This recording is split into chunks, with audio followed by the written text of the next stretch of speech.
조금 지나가면서 그렇게 이야기하신 분이 그런 것부터 시작, 정치를 처음 하는 사람이 그런 이야기 하는 거에 대해서 조금 저는 사실 실망이 컸어요. 우리가 뭐 무비 워크만 해도 우리는 이제 기본적으로 공약이라는 거는 주민 여러분들의 그 여러 가지 정말 무엇을 원하는지 이런 것을 하려고 저희가 몇 개월 전부터 주민 제안도 했고 꼭 여러 가지 의견은 달라해서 많은 분들이 그 이야기들을 많이 했고요.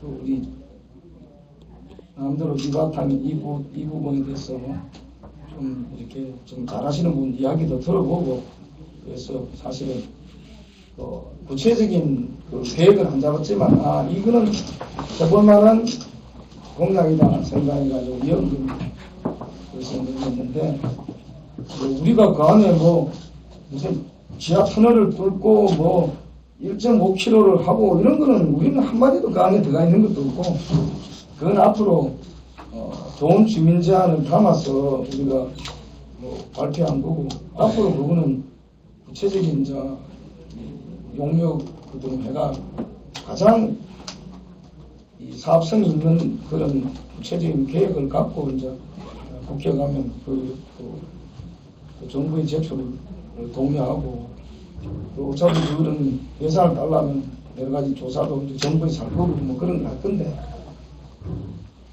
그 부분에 대해서 사실은 토론회에서도 그렇게 하는 거는 다분히 정치 공세적인 질문이고 사실 저는 김병관 후보가 뭐 정부 일은 한 번도 안 해봤기 때문에 잘 모를 거로 봐요. 뭐 그거를 정부 일을 한 번도 안 해봤기 때문에 그래서 뭐 그런 메커니즘을 모르고 하니까 뭐 그런 거를 뭐 이렇게 사업 타당성도 안 따져보고 그런 식으로 이야기를 뭐 하시는 건데 그런데 이제 우리 보통 공약이라는 것은 우리 후보 시절에 하는 거는 지금 뭐 김건희 후보도 마찬가지지만 자기들이 공약하는 것은 뭐 대부분 다 자기들이 어려가 연구 용역하고 타당성 따지게 하는 건 아니다 말입니다.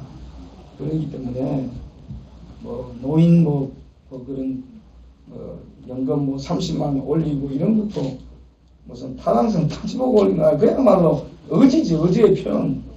근데 본인이 한 거는 로맨스고 남이 한 거는 다 허구고 말도 안 되는 이야기고 이런 식으로 하는 것은 우리가 아무리 경쟁을 하는 선거지만 우리가 기본적인 매너나 우리가 기본적으로 지켜야 될 것을 지키고 하는 게 좋겠다는 게 저는 그거고 그래서 저는 뭐 일일이 그거에 대해서 대응을 안 했는데 인터넷이나 뭐 거기 SNS나 뭐 이런 걸 통해서 계속 그렇게 좀 특정 부분만 이렇게 해가지고 왜곡되게 한다입니다. 그래서 사실 그런 것도 따지고 보면 법적으로 다 문제가 있지만 우리가 또 그렇게 시작하면 끝없는 네거티브 경쟁을 하니까 저는 뭐 그거에 대해서 어떻게 대응하겠다는 이야기 일치 안 했어요. 또 하나 더 명백한 거는 우리 김병관 후보가 거기 보면 공약에도 보시면 알겠지만 우수 창업기업 뭐 경영 보정 면제라는 게 공약 안에 인쇄되어 들어가 있어요. 그래서 제가 원래 우수 창업기업은 우수 창업이란 게 뭐 처음에 정부가 AA 뭐 이렇게 A 뭐 등급 이렇게 우수 등급을 해주다가 다음 BBB까지 넓혔다가 그나마 그냥 이제 우수는 신용 등급에 관계없이 그냥 창업 3년은 무조건 다 해줬다가 이번 1월달에 5년까지 했다만 우수란 말 없이 그냥 창업기업 5년 이내 창업하는 기업. 그러니까 그 표현 자체가 나는 그래서 질의 때 혹시 그거 당연히 우수 창업기업 5년 면제하면 그거는 벌써 없어진 지 오래고 지금은 5년이야는 다 폐지됐는데 원래 1월 달부터 혹시 그거 알고 그렇게 하시냐 물었는데 나중에 토론회 끝나고 제가 모든 창업기업을 보정 면제됐는데 하면서 엉터리로 알고 있다. 그러면서 경제 전문가 등등한 사람이 이렇게 기초 지식도 없고 기본이 안 돼 있고 뭐 이런 식으로 인신공격했어. 여러분도 그날 방송 녹화 한번 들어보세요. 제가 5년 이내 창업기업 면제됐다고 했는데 근데 그 사람은 내가 모든 창업기업이 다 보정 면제된 것처럼 막 내가 잘못 알고 있고 뭐 했다는 식으로 해가 기본이 안 돼 있고 경제 이런 이야기를 했단 말이에요. 그 사실은 그냥 말로 내가 하지도 않은 말을 그렇게 해가 마치 내가 전혀 모르고 있는 사람 것처럼 지금 바뀐 것도 5년 이내 이렇게 올려고 됐는데도 모든 걸 다 된 것처럼 이야기한 거야. 그걸 명백하게 그런 거지. 그래서 제가 그거를 그런 이야기를 하기에 놔둬라. 지금 네거티브 안 하겠다는데 그런 식으로 하는 거는 팩트만 알려줘라. 그러면 우리 유권자들이나 사람들이 다 판단할 거다. 법치 정치 공세라는 그래서 그래서 솔직히 앞으로 남은 기간에도 아마 저는 팩트에 있는 것만 그대로 우리는 절대 우리가 뭘 만들어내고 앞뒤 자르고 그런 왜곡하고 이런 걸 하는 건 절대 없었고 저는 그냥 우리는 우리 기사에 난 것 외에는 우리는 절대 그 외에는 우리가 주관적으로 판단하는 기사 내용은 절대 우리는 안 싫습니다. 그냥 우리가 그냥 주민들에게 올바르게 판단할 수 있는 그런 자료만 주는 거지. 절대 그거는 판단하고 올바르게 하는 거는 객관적인 기관에서 발표한 자료 이런 거는 그대로 저희는 주지 거기다 더 이상 덧붙이고 우리의 주관을 싣고 하는 거는 절대 안 할 생각입니다. 그리고 남은 기간 동안에도 그다게 공정하게 우리는 그렇게 할 건데 이 분당 판교 주민분들이 그렇게 이런 흑색 선전하고 상대방 비방하고 이런 거에 대해서 그 모르는 건 아닙니다. 지금도 아시겠지만 어마어마하게 이 SNS와 메시지에 비방하고 이런 것들을 어마어마하게 많이 올리고 있다고. 그래서 그런 문제는 저는 선거 기간 동안에는 절대 저희는 개의치 않고 그냥 우리 길대로 가고 나중에 이제 그 후에 생기는 법적 문제는 나중 선거 후에 따지도 되니까 굳이 선거 기간 동안에 내가 기능할 필요가 없다고 우리 분당 판교 주민에 대한 자꾸 그렇게 하는 것은 판교 주민들을 우습게 생각하는 처사밖에 안 되기 때문에 저는 그렇게 할 생각입니다. 그래서 사실은 오늘 이런 부분도 언론에 말씀을 드리지 않으려고 했는데 우리 캠프에 있는 분들이 그래도 한 번이라도 만나서 한 번 이야기라도 해야 되지 않느냐. 우리가 무슨 큰 죄를 제가 가만히 안 하는 것처럼 비친다. 그래 우리 김병환 후보는 국회 정론까지 가가지고 국회 수시로 가서 언론 그런 이야기를 하고 정말 국회에 가서 지역의 자소와 토론의 내용까지 국회에 가서 보도자료를 하고 이렇게 이야기하는 것에 대해서 저는 좀 한마디로 좀 우스운 생각이 드는데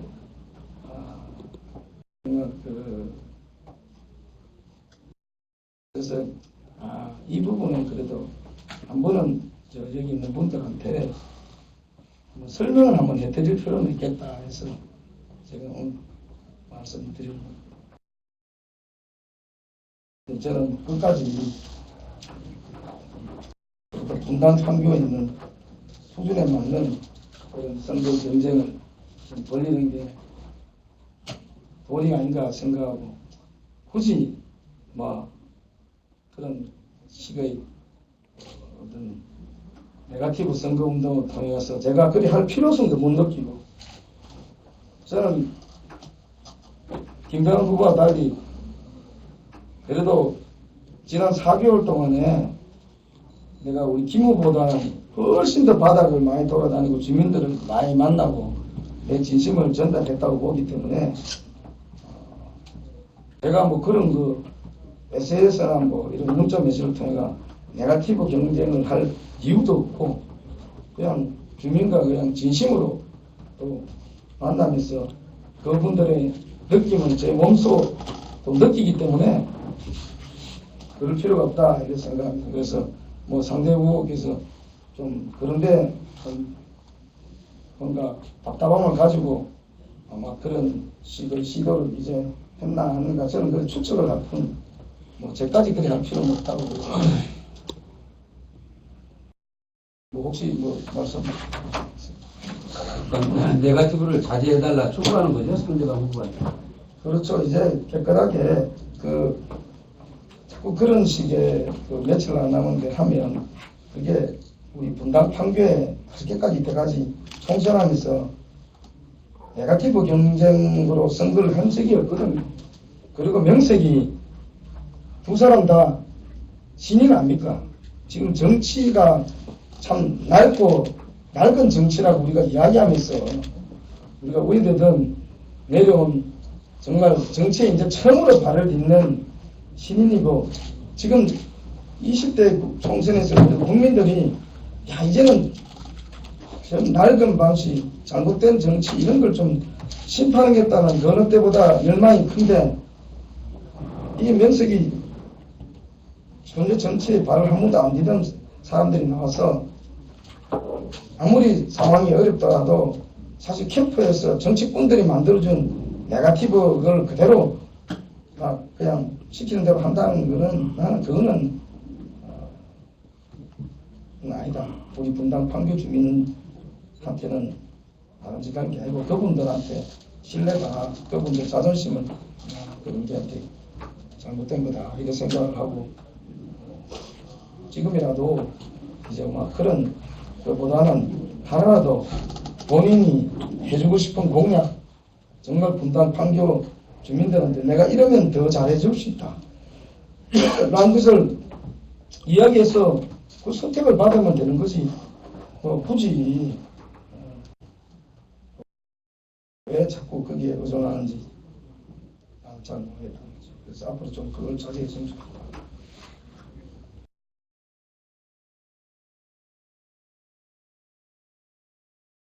되게 이제 얼마 안 남았는데 좀 느낌이 어떻습니까? 해보니까. 사실은 어제하고 그저께하고 사전투표를 많이 했잖아요. 왜 안 해주죠? 사전투표를 했는데 우리가 사실은 뭐 사전투표를 뭐 유표율이 좀 높으면 일반적으로 이 정책론청 내가 야권에 좀 유리하다 뭐 이런 이야기들도 많이 하는데 그리고 최근에 뭐 이런 여론조사 이런 것에서 연령이 많으신 분들의 지지율 이런 것들이 조금 새누리당의 그 실망한 지지율이 좀 떨어진다 이런 이야기들이 그런 많이 나왔잖아요. 근데 제가 받는 느낌은 물론 실망해서 걱정을 하시는 분은 있지만 그렇다고 그분들이 결국은 뭐 이렇게 그렇다고 상대편으로 가고 그렇지는 않다는 것은 제가 최근에 선거운동 과정에서도 많이 또 확인했기 때문에 뭐 우리가 마지막까지 방심해서는 안 되지만 그렇게 뭐 심각하게 걱정할 건 아니다 그런 생각이 듭니다. 사람이란 게 운동해보면 느낌이 있는 거고 예. 그래서 또 뭐 어떻게 보면 상대방도 그런 걸 느낄 테니까 또 더 그런데 유혹을 받을 수 있지 않나 네거티브에 저는 뭐 그쪽에 여유가 있어서는 굳이 분당 판교 주민들을 수준에 안 맞는 그런 걸 자꾸 집착할 이유가 없다고 봐요. 이기고 있을 때는 그런 얘기예요.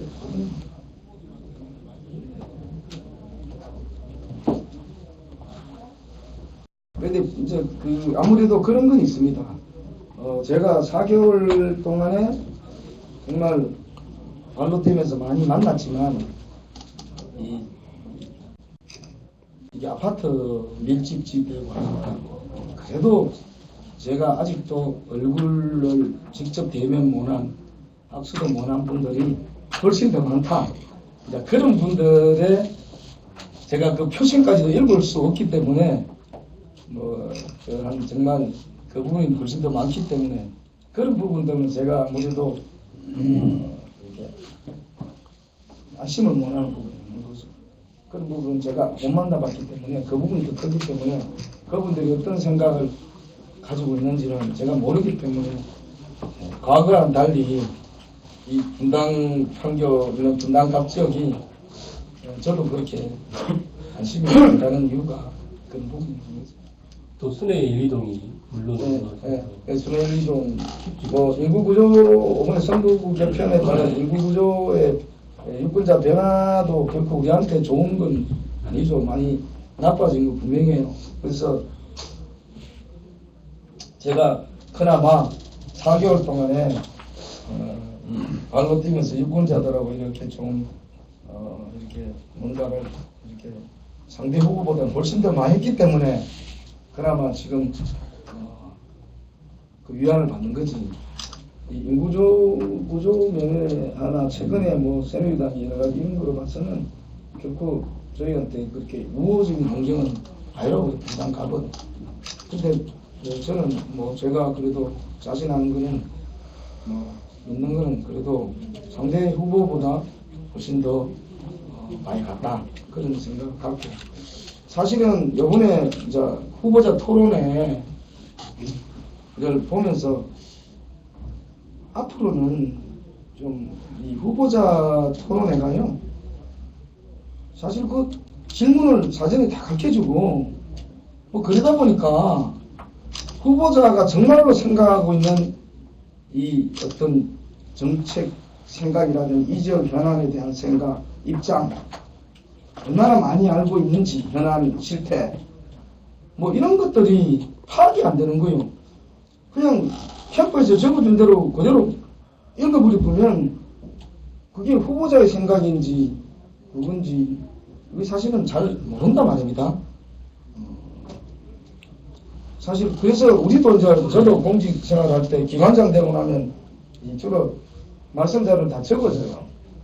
그래서 제가 그 적어준 말씀자를 갖고 막 가서 이야기하면 사실은 이 참석하신 많은 분들이 감동을 못 받아. 왜? 저거 밑에 사람들이 다 적어줬기 때문에 저 사람은 저 사람 진짜 그 생각인지 밑에 사람 적어준 건지. 그래서 저도 이 공직 생활하면서 한 언제부터인가 한 1년 정도는 한 거꾸는 밑에 사람 적지 말아요. 어디든 나가면 제가 항상 직접 이야기를 했어요. 그래서 사실은 공무원 시절에도 제가 기관장 시절에도 유일하게 공무원 가운데 직접 원고 없이 그냥 어디 가서 이야기한 사람은 거의 유일할 정도로 했어요. 근데 지금도 제가 이제 이번에 이제 대중연설이나 이런 거 하는 게 우리 고흥길 우리는 오세영 의원님 지난번 출정식 때 보고 깜짝 놀라시더라고요. 공무원 출신이 대중연설 정치에서는 한 번도 안 했을 건데 어떻게 그런 거 전문 많이 본 사람처럼 하느냐는데 사실은 저는 이 기관장 공직생활 할 때도 제가 접혀준 거 읽는 거는 감동을 못 준다고 제가 직접 많이 해봤고 대학생들 상대로 이렇게 캠퍼스 분들 듣고 토론회 같은 것도 제가 직접 원고 없이 막 해봤기 때문에 그거도 그래서 사실은 지금이라도 방송국에서 월요일이나 화요일이라도 한번 주제 없이 아무 시나리오 없이 예상 질문 없이 그렇게 우리 김 후보 쪽에서도 준비 안 돼 그런 자꾸 이야기하는데 그러면 누가 준비 안 된 거고 누가 내용을 제대로 알고 모르는지를 한번 공개 토론 한번 하자고요. 여러분들 월요일이든 화요일이든 공개 토론 아무 주제에 제한됨 없이 우리 지역 현안과 우리 경제 전반에 앞으로 국회 가면 어떻게 누가 국민들이 이 지역 주민들이 보기에 정말 준비된 사람이고 누가 지역의 현안에 대해서 제대로 알고 설득력 있는 뭔가를 대안을 갖고 있는지 그 사전에 질문지 없고 하면 적어준 대로 못 읽을 거 아닙니까? 그렇게 해가지고 한번 토론을 저는 공개적으로 한번 하자는 거죠. 월요일이든 화요일이든 뭐 2시간 좋고 3시간 좋고 그렇고 우리 방송사에서 언제든지 하든지 우리 기자분들 다 모아놓고 한번 그리고 2사람을 놓고 기자분들 다 질문하라 그지 놓고 우리 지역 현안 뭐니까 그러면 제일 뭐 그렇게 뭐가 잘못됐다 뭐다 할 거 없잖아요. 그 방송하고 이제 언론분들이 다 있는 데서 해보면 시시비비가 가려질 거 아닙니까? 참고요. 예. 그 후보자 간 토론은 단둘이 할 수가 없어요. 아, 그 영어봉 네, 그분 같이 네, 같이 세 분 다 같이 그 영어봉 씨도 뭐 꽤 잘하더라고 보니까 뭐 아시는 것도 많고 그러니까 뭐 자꾸 뭐 상대방을 뭐 그냥 막연하게 그렇게 이렇게 자꾸 비방할 것 없이 그냥 우리는 주민들이 잘 판단할 수 있게 지난번에 그거는 조금 물론 그 보고도 판단하셨겠지만 그래도 왠지 사전에 질문서 다 주고 하니까 그건 사실 본인이 진짜 그런 생각을 평소에 내용을 잘 알고 있고 그런 생각을 갖고 있는 건지 정말 열심히 외워서 이렇게 읽고 있는 건지 이런 거를 우리가 이게 주민들은 좀 판단하기가 좀 정확하지 않을 수 있다. 그래서 어떤 주제든 저는 했으면 좋겠다. 그거 하려면 아마 빨리 성관위에서 이제 그걸 해줘야 되지 않습니까? 토론한다. 그래서 뭐 그거 하는 거 어렵지 않을 거라고요. 뭐 저는 공개적으로 그걸 요청을 저는 제 마음은 그래요. 그래서 자꾸 우리 그런 것 가지고 뭐 OT 연이 보는 보다는 뭐 정말로 누가 더 준비된 사람이고 여기에 대해서 좋은 대안을 갖고 있는지 이런 것 가지고 사실은 5분 동안에 이제 상대방이 묻고 질의하는데 5분 동안 이야기해가지고 그 답변하고 할 뭐 질문하고 질문 5분 포함해서 5분 아닙니까? 그래가지고는 도저히 판단하기가 어려워요. 그래도 한 2시간은 이렇게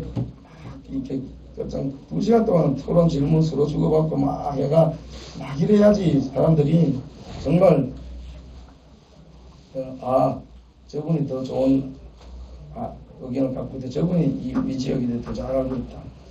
그러니까 저는 그런 생각이 들어서 저는 우리 자꾸 이런 식으로 우리가 인신 공격성 이런 것보다는 좀 그런 거 자제하고 우리가 분당 판교 주민들 생각 자제하고 정말 우리가 한 2시간 동안 이 지역 현안에 대해서 한번 서로 막 허심탄회하게 한번 토론해가 주민들이 좀 제대로 된 평가, 올바른 선택을 할 수 있게 아주 해보자 하는 거 그건 저는 제안합니다.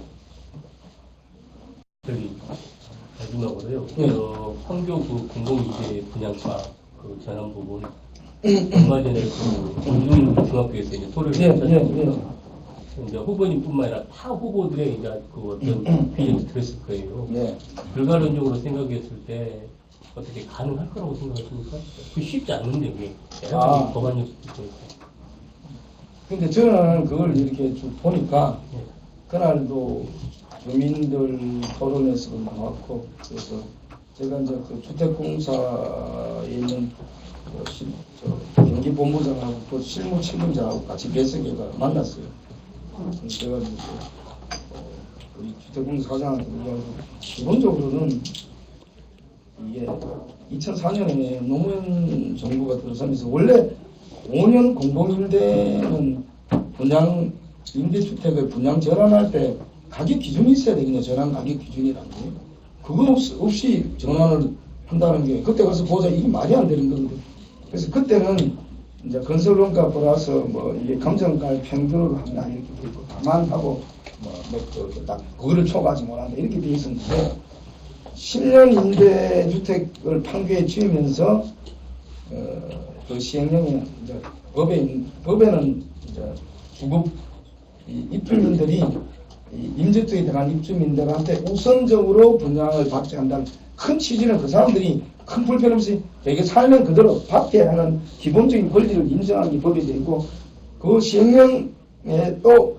구체적인 전환 기준 이런 거는 시행령에 그거를 이렇게 그 시행령 규칙에 뭐 시행령은 또 시행규칙 이렇게 위임을 해놨더라고. 예, 그런 거 주로 공무원들이 보면 자기들이 결정하려고 편안하게 대부분 행정부에 가능한 행정부 마지막까지 위임해. 그래. 사실 그것도 약간 문제가 있어. 그런데 시행령이 없어요. 그 시행규칙이 시행령에서 또 시행규칙.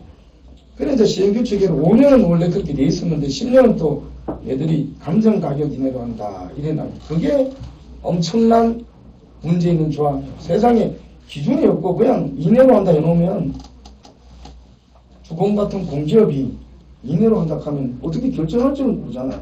이내로 한다니까. 그런 주공 입장에서는 당연히 가장 높은 가격으로 해야 자기가 책임 문제가 안 생기잖아요. 그러니까 이 법 정신에 법안 취지와 이 취지하고는 완전히 반대되게 가장 높은 가격으로 하는 쪽으로 계약서를 했단 말이에요. 근데 그 당시에 주민들은 뭐 감정가격이라는 게 기준시가 개념이 있을 때니까 한 60, 70% 했거든요. 그러니까 그 당시에 사람들은 뭐 그 정도에도 큰 문제 있겠나 생각하고 그건 뭐 지금 분양받는 마당에 뭐 그깟 꼬치꼬치 뭐 따질 것도 아니니까 그냥 사인을 계약서, 표준계약서를 그렇게 했단 말이에요.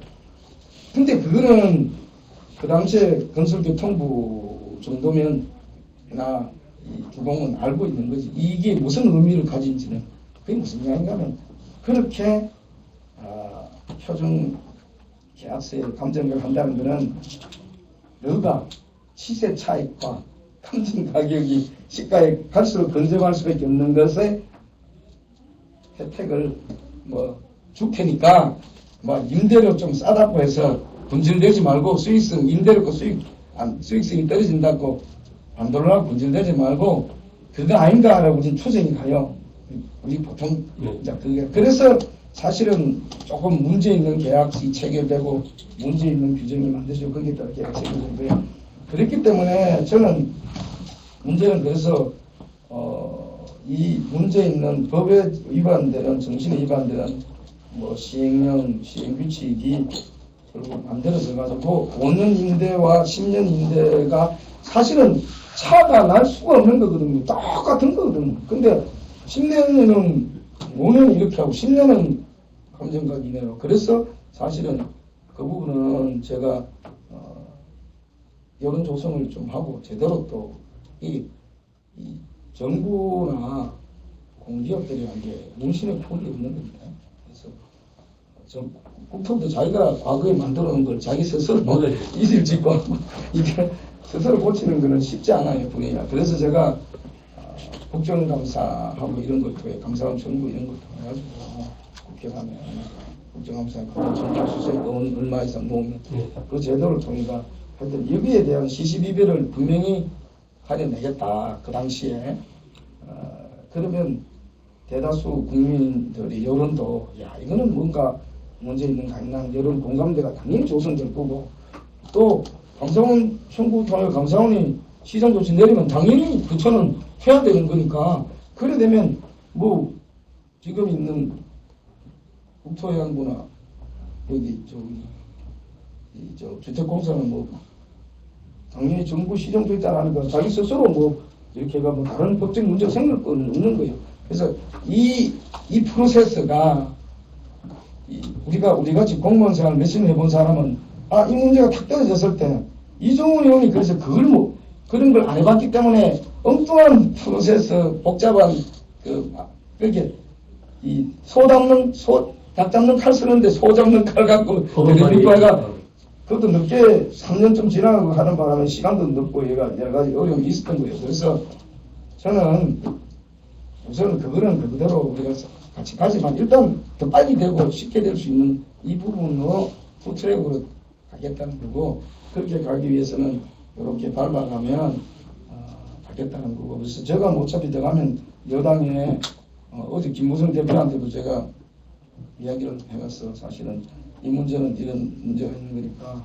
김무성 대표가 또 쉽지 않은 문제도 고등학생만 어떻게 하겠다 말씀드렸고, 다 우리 다 했고, 또 제가 들어가면 이제 저기 국토해양부, 그래서도 거설교통부나 우리 주공이나 다 우리 같이 일했던 사람들이니까 잘 아는 사람들 같이 하고 해가지고 정부 내 그런 빨리 어떤 식으로 이 문제를 해결할 거를 아까 제가 같은 그런 방식 굳이 국정감사 안 가도 알아서 이 문제를 정부 내에서 당정간 협의가 해결해 주면 더 빨로 그거 아니면 국정감사 가서 시정구치하는 여러 가지 방법이 있어요. 그렇지만 그게 하기 빠르다. 근데 이제 그 소급 적응이 소급은 네, 나는 이게 문제가 됩니다. 나는 소급이라고 생각 안 해요. 네. 왜냐하면 그 부분에 대해서는 이런 건 있어요. 법적 소유권이 넘어갔으면 사실은 소급 이미 다 팔고 이렇게 돈 받고 다 팔았고 이런 부분은 사실 소급 문제가 있어요. 근데 이거는 규정을 이렇게 문제 있는 규정 때문에 아직 전환이 안 됐어. 아직 실현이 안 됐다. 실현이 안 됐기 때문에 이거는 이령 또는 이 규칙 개정 이후에 최초로 분양받는 분양 전환되는 부분도 중요한데 하면 그거는 소유권이 넘어간 게 아니라 법적으로 소유권이 넘어간 건 문제 생겨요. 대법원에서 나중에 소유권 넘는 사적 계약 원칙이 위반되지만 이거는 아주 실현이 안 된 부분이기 때문에 저는 그거는 과거에도 내가 이 쭉 법안 저는 세제실에 사무관 때부터 국장도 오래 해가 우리 법을 토지 수용에 관한 것도 수십 번도 우리 세제법을 많이 고쳐보기 때문에 소급 문제를 항상 법을 할 때 보면 거의 굉장히 크리티컬한 문제입니다. 어떤 법이 고칠 때 어떤 시점부터 줘야 옛날 토지 수용할 때 우리 양도세 이런 데 들어갈 때도 정말 제가 보기에는 그런 식으로 하면 소급 문제가 그렇게 문제가 되죠. 저는 그렇게 생각합니다. 그거는 나중에 법적으로 다시 따져 저는 그렇게 개인적으로 생각해요. 그래서 그 문제는 시행규칙 시행령 구축할 때 그거는 이렇게 고치면 그거는 계약서가 이렇게 돼 있어가지고 주공이 결국 계약 배정 아닙니까? 계약 날짜로 해서 분양가 있는 나는 이미 그 계약이 소유권이 넘어갔으면 나중에 문제가 생겨요 진짜. 그렇지만 지금은 아직 정식적으로 분양이 넘어가는 게 아니거든. 아직 분양이 이루어지지 않았고 알았습니다. 아무튼 판교의 최대 분담가가 있습니다. 그래서 하여튼 우리들은 그 부분이 제가 이게 우리가 이제 선거를 하다 보면 이분들이 숫자도 막 그런 걸 떠나서 저는 그렇게 생각하고 이 부분을 보니까 이건 좀 아니다. 왜냐하면 주공에 분양받은 똑같이 20평대 받은 사람은 하나는 이제 6억 지금 시가가 6억 얼마니까. 왜냐하면 그 다음날 2억 4천에 받아도 모든 똑같아. 근데 임대로 받은 사람은 사실 그 돈조차 없어서 임대로 들어간 거거든요. 그래서 이 사람들은 이제 돈이 없으니까 임대로 들어갔다가 한 10년쯤 후만 이렇게 이제 될 거라고. 지금 거의 일반 시세, 지금 감정 가격이라는 게 거의 시가에 건전하게 돼 있어요. 그러면 그걸 6억 주고 전환하라는 이야기는 지금 현재 돈하면 그냥 그렇게 주고 전환, 사실 살지 말아라는 이야기는 마찬가지거든요. 그러니까 저는 이제 그거는 뭔가가 잘못된 우리 규정을 만드는 예측하지 못하고 사실은 거의 공교부 쪽에도 그거 감정가액이 자꾸 그때 국회에서도 95% 되는 거 잘 모르고 지금 80% 아닌가 그럼 너희도 조금 남는 거 있는가 이런 생각을 하더라고. 근데 실제 그건 아니거든.